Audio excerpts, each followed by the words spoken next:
عزیزانو دی اولنې عشره کې د کربلا واقعه شوه ده. هغه واقعه تاسو ډېر زیرو بم سره علماء نه اوریدلی به یا به واوري. زدر ته د کربلا هغه اصلي فلسفه او بنیادی مقصد بیانول میں غرض ده. په کربلا کې دغه وخت کې حکومت چې د یزید ابن معاویه، یزید د معاویه صاحب زویو، او معاویه رضی الله تعالی عنہ دا هغه صحابیو چې دا کاتب الوحی او د جناب رسول الله صلی الله علیه قرآن بچ نازل ده، نو یو کاتب پکې د وحی ده هم دا یزید د زویو، او په دغه ملک په دغه وخت کې د دو حکومت دې کې شک نشته چې و د صحابي زوی، لیکن خپل کردار او خپل کرتوتونه چې هغه د نظام محمدی نه خلاف خلک يرولیو د یاري چاغګ نشو کولی. بیعت هم دنیا چې د دنه د یاري کړو، او دغه دعوت د بیعت چې د امام حسین رضی الله تعالی عنہ تم ورکړش چې ته د یزید نه بیعت وکا. امام حسین رضی اللہ تعالی عنہ فرمائل چھے ٹھیک دا بیعت کول گران کار نہ دے، صرف دم ردا چھے اغا قانون چکم زما دا نکا پکور کے راغلے دے، اغا قانون چکم زما نکا والا ترتیب ور کرے و جوڑ کرے دے، دا اغا قانون دا دفعات و خلاف ورزی کئی دے، نو هغه قانون ما ته اجازت نه راکوي چې زه دنه بیعت وکم او دې تسلیم کم او دې ومنم. عزیزانو اصل رنگ او رخ چې دی د کربلا هغه دا دی. زمون کې دا سنیان دي کسب بلاګان دي، دوی په دې محرم کې محرم مناول صرف دغه ته وایي چې په آخر لسمه ورځ باندې ادیرو تلاړ شي په مړو بمو به واچي او خزی پکی کیرونه میرونه پاخه کی او سړی پکی خدای خبر څه چلو کی. دا په سنی دنیا کې د محرم مناول دیته وای او بوله په مړو اچوي. په دې لسمه ورځ باندې دنیا وګوره خزی او نر دیرو تروانی منګي ور سره او په مړو باچي. دا ولی وی امامان تگی شهیدان شوید د دوی دی عقل تا گورزه خو وایم چې تاسو پوری سرونه نه دي کانی در پوری نه.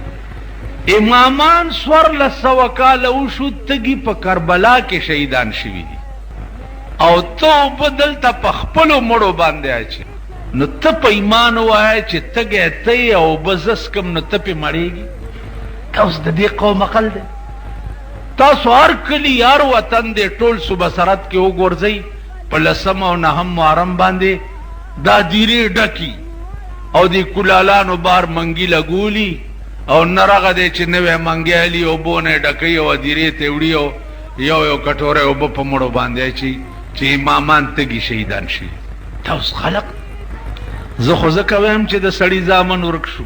خزی او نر د نه سړی زامن دي، خزی او نر او په خپل مړیا چې او امامان تګي په کربلا کې شهیدان شوي دي. نو دې ځای نه لاندې څه پایپ لاین تللی دی چې دا اوبال تاغي ته بیا دا اوبه د مرګ نه وروستو چاته وررسي. هغه بنیادي فلسفه د دې واقع چې دا په هغې تر اوسه پورې سني دنیا پوه هم نه ده، پوهېږي نه چې دا جنګ شوی ولې و، بنیاد یې څه و. عزیزانو بنیاد داو چې هغه قانون چې کوم زما د نیکه په کور کې جوړ ته د هغه قانون نه خلاف ورزي کوي. ستا په دور حکومت کې حرام حلال شوي دي، ناروا او تروا ویل کیږي، شراب پکې څکلی کیږي، زنا پکې کیږي، حرام ستا په حکومت کې حلال شوي دي او زما د نیکه په قانون کې دې سیزونو ته حرام ویلي شوي دي. نو سو پورې دی چې دا حرام بند کړي نه ترغه پورې زستا بیعت نکو. که د پاکستان قوم کې ایمان وې نو په دې 15 کاله کې به د پاکستان یو حکومت هم تسلیم کړي وي. ځکه چې هر حکومت چې راځي هغه د حرامو جړ دی، د نارواو جړ دی، د بے حیايي جړ دی، د بے غیرتۍ جړ دی.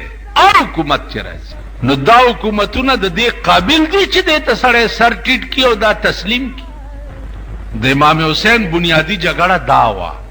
بیا د کوفې خلق ورپسې راله، د کوفې خلق ورپسې راله چې صاحب تا سره یو چې څنګه وې هغسې کوو او د ده مقابله کوو. امام حسین رضی الله تعالی عنه سره د بالو بچه کربلا ته ورسېده او خیمې یې ولګولې او اعلان یې وکړو چې یا به جنګي او یا به ته د خدای قانون ته تسلیمیږي. دغه وخت کې ابن زیاد په دغه علاقه گورنر و.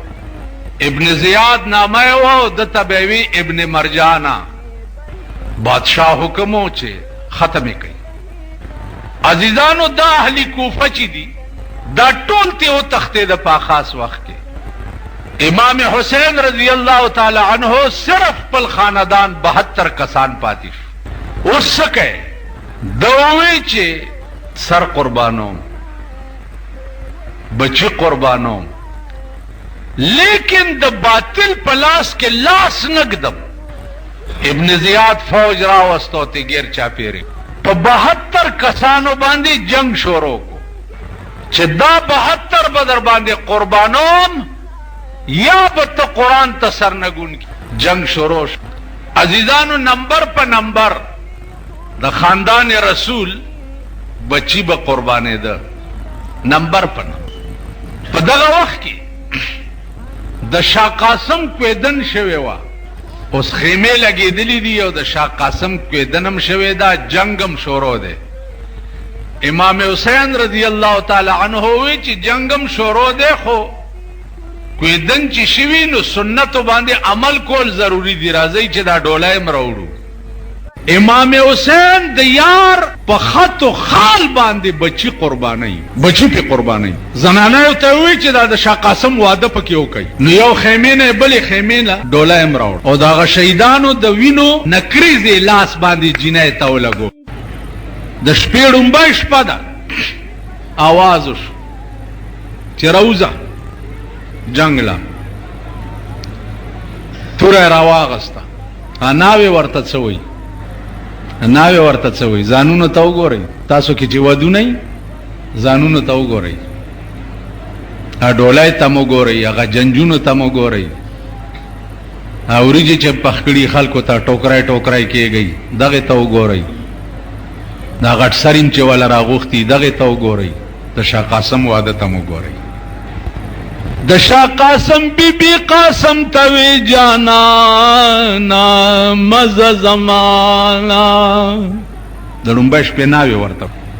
د شاه قاسم بی بی قاسم توی جانا نا مزه زمانا. شمر ظالم بدی د غشو په باران وجنی، دا مظلومان وجنی. او دا څوک کوي دا کار؟ قرآن وائی د قرآن بیا خاوندان وجنی، دا مظلومان وجنی. امغه خلق وجل چې چا قرآن لستو او چا قرآن منلو. تاسو به وایي اوفوی داسې کافرو چې چا قرآن وی او مغې هغه څوک وویشته چې چا د قرآن خاوندان اوج. قرآن تاسو ویلې دی که نه؟ د تاسو چې په چا ډس کوئ او څوک ولئ هغه قرآن مني که نه مني؟ نو قرآن وی او د قرآن خاوند وجنې که نه؟ و چې ووتو جنگ کې راګیر شو، شهید شو، د خیمې مخې له یې پرې کړی سر راوړو. اړومبۍ شپې ناوې ورته راووته او په مخې ورته لاس ووهل. علي اکبر نمبر راغی. الله اکبر. هغه ورځ د چا زوی شوی ما ته ښه نامه پې کېده، مال علي اکبر نوم پې کېده. ویره جي علي اکبر څه زړه نامه ده؟ دا سه نوې غوندې نامه وخایا. ما نوې نامه درته وخایم ویلی مال دغه نامه پکې ده، دلیپ کمار نامه پکې ده. نو چا څوک دی؟ مال د هندوستان یو مشهور ډم دی، پاکستان ته چې راغلی هم ډېر استقبال یې شوی و. ما دا نامه پکې ده، دا نوې ډېره ښایسته نامه ده، د ډم نامه پکې ده.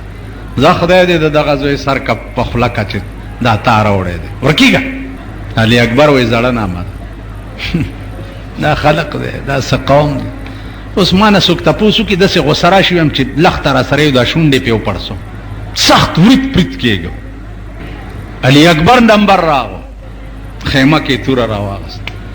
علي اکبر کړو ځان سنبال د جنگ په لور ځي، زړه مې نسکور ځي. علي اکبر کړو ځان سنبال د جنگ په لور ځي، زړه مې نسکور ځي.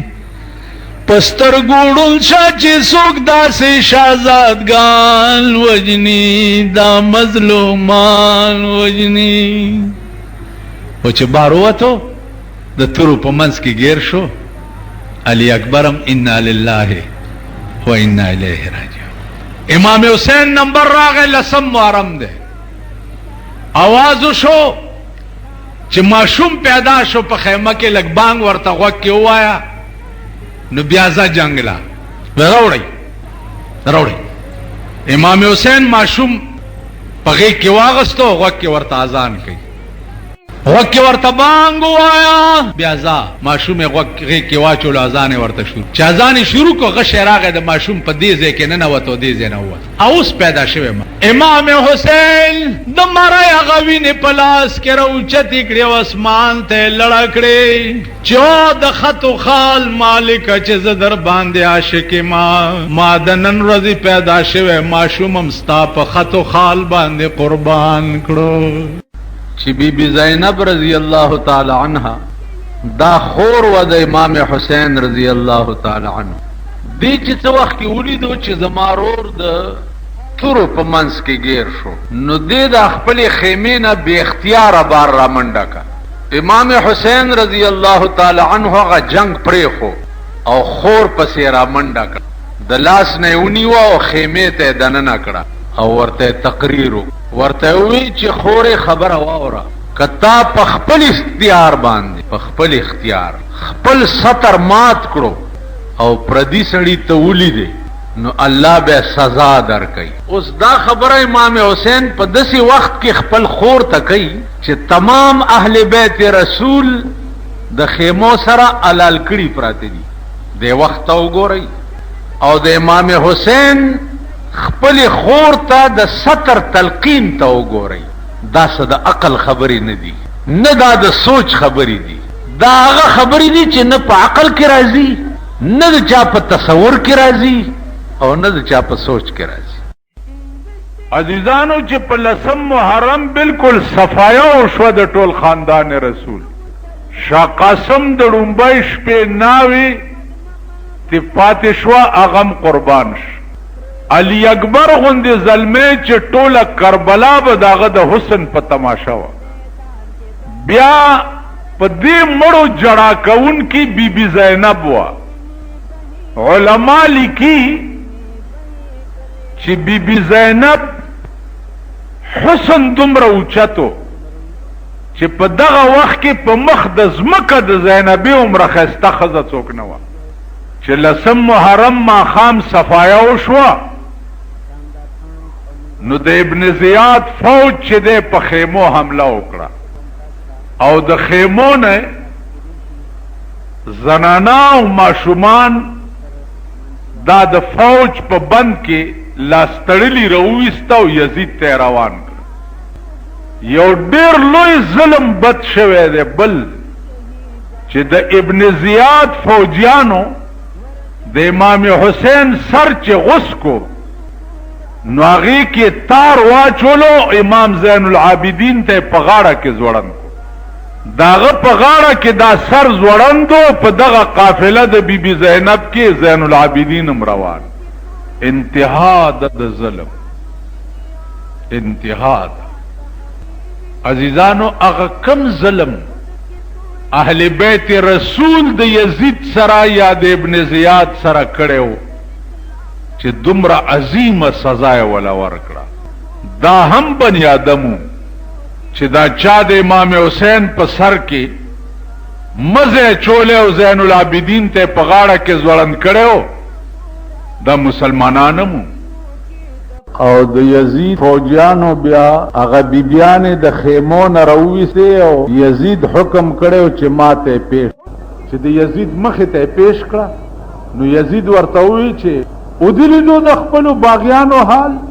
زینب ورته یو تقریر وکړو او په تقریر کې لویه خبره دا وه چې ماذا تقولون ان قال النبي لكم، او یزیدا که د قیامت په ورځ زمانی که محمد رسول الله در نه تپوس وکړو چې تا زمان وسو سره څه عمل کړی نو څه جواب به وکړې. علامه دمیری لیکلی دي د بیبي زینب په جړا کې دا خبره یزید ته مخامخ کول نو فدمت عینا، د یزید دواړو سترګو نه بې اختیاره اوښې راتوی شو. دا دومره عظیمه سانحه وه چې یزید کړي عموم ورته ټینګ نه شو ورته یې وجړل. نو عزیزانو دا سیزونه چې دي ذوقي دي. اوس دا خو د ابراهیم ذوق به ابراهیم ګړه ته پته لګېده چې زوی لالوم او دا د ابراهیم پړه به تېرېده. دا ذوق بی بی زینب ته پته وه چې د هغې پړه به څه